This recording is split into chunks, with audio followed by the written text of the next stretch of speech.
J'ai enfin atteint 69 abonnés. Chiffre mythique qui a été atteint par un ami que j'ai croisé hier dans la rue. Ça m'a fait plaisir, on a parlé, puis au fur et à mesure de la discussion, on est arrivé sur cette chaîne YouTube, et il s'est abonné, et je sais qu'il est très très fier d'être le numéro 69 de cette chaîne. Donc je profite pour saluer Monsieur Joey. Si tu vois cette vidéo, ça c'est pour toi.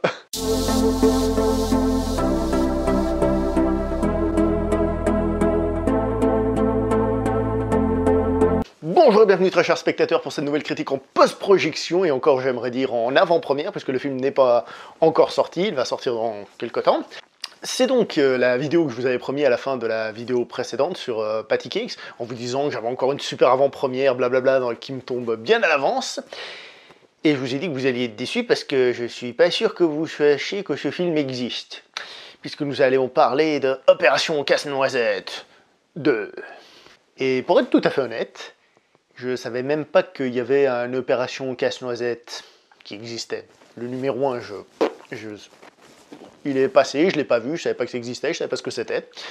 Alors du coup, je me suis dit qu'avant de parler du 2, il faudrait que je voie le premier, ce que j'ai fait.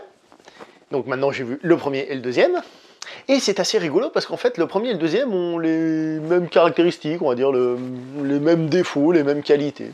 Donc ça tombe bien parce que je peux donner une note à ces deux films en même temps, tac, bonus, deux films en un. Et la note que je donne à ces films, c'est 5 sur 5. Parce que est-ce que ces films sont bons?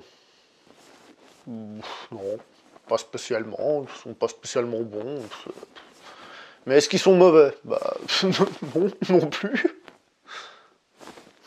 Donc, nous allons surtout parler évidemment du 2, mais comme j'ai dit, les qualités et les défauts, surtout, des deux films, bah, c'est à peu près la même chose. Hein. Donc ici, nous allons parler de Opération Casse-Noisette numéro 2, dont j'adore le titre anglais parce qu'il s'appelle The Nut Job. Je trouve ça très poétique d'appeler un film pour enfants comme ça en anglais. C'est pas du tout bizarre. Notre film du jour est réalisé par Carl Brunker qui remplace Peter Lepegnotis, qui était réalisateur du premier film. Peter Lepegnotis. Je me dis que ça doit être le cousin grec d'un politicien appelé Jean-Marie. C'est pas très gentil ce que je viens de dire en fait. Donc Peter Lepegnotis qui cette fois-ci reste quand même au niveau du scénario. L'animation n'a rien d'extraordinaire. Bon, elle n'est pas mauvaise, mais on voit clairement qu'on n'est pas dans un film fait par des cadors tels que Pixar ou encore DreamWorks. Certains personnages ont à peu près les mêmes, le même design, quoi, et on change quelques couleurs ou des choses comme ça. J'ai trouvé que c'était pas génial à ce niveau-là. L'histoire. Alors, ce film c'est un cas presque exceptionnel, parce que le premier film avait une histoire banale et relativement peu intéressante. Et du coup, ils se sont dit, tiens, on va faire un deuxième film. Alors, ok, ils ont eu l'idée de faire un deuxième, ils l'ont écrit, et celui-là aussi a une histoire banale et peu intéressante. C'est assez exceptionnel, parce que des fois, on se dit, dans le premier, ils avaient des idées, et puis après, ils en avaient plus. Ou alors, on pouvait se dire, après avoir introduit les personnages, cette fois-ci, ça va fuser. Et en fait, non, ils n'avaient pas d'idée une fois, et ils ont continué à écrire malgré qu'ils n'avaient pas d'idée. Et finalement, c'est relativement fort d'être capable de pondre deux films sans idée. Je suis un peu méchant, je pense que pour eux, ils avaient des idées, c'est juste que je les trouve pas extraordinaires, quoi. Parce que l'histoire que nous avons dans ce film, en fait, c'est une histoire toute basique d'animaux rigolos, un peu foufou, et c'est pratiquement tout, en fait. On est très loin de films qui ont des concepts forts, comme Vice Versa de Pixar, Toy Story aussi, d'une certaine manière, puisqu'ils jouaient sur le fait d'imaginer ce que font nos jouets quand on les a plus, quand on joue plus avec.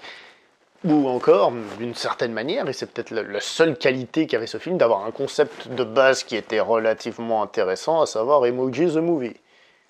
Oui, j'ai dit quelque chose de bien sur ce film, chose que j'ai pas dit du tout dans toute la critique que j'ai faite tellement le film est mauvais. Mais ça c'est un autre sujet. Au niveau de l'humour, ben, j'ai pas trouvé ça hilarant, ça se laisse regarder, c'est...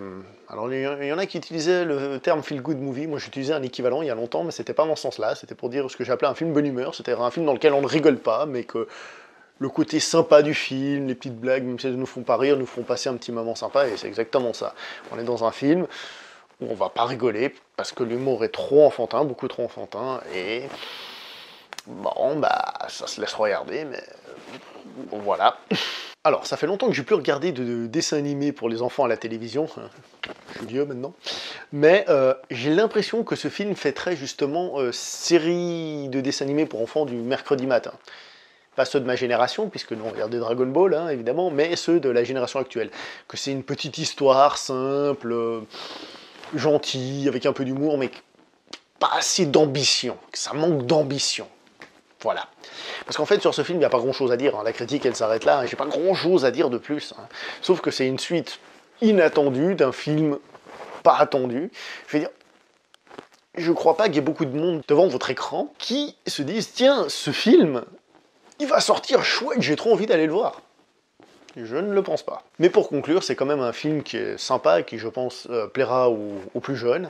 Et c'est surtout, comme j'ai dit, un film inoffensif. C'est-à-dire, c'est un film cool et qui ne prône pas des choses débiles et toxiques, telles que le film Emoji. Donc en gros, si vous avez le choix entre Emoji et celui-là, prenez celui-là. Il n'est pas génial, mais au moins il n'est pas toxique et mauvais. Voilà, c'est tout pour cette critique qui dure pas très longtemps, je le vois déjà, j'ai même pas encore coupé les moments où je bégaye. Le film en lui-même, comme vous voulez, je dirais vraiment pour les petits. Et puis, en attendant, portez-vous bien, on se voit pour une prochaine critique. Ciao.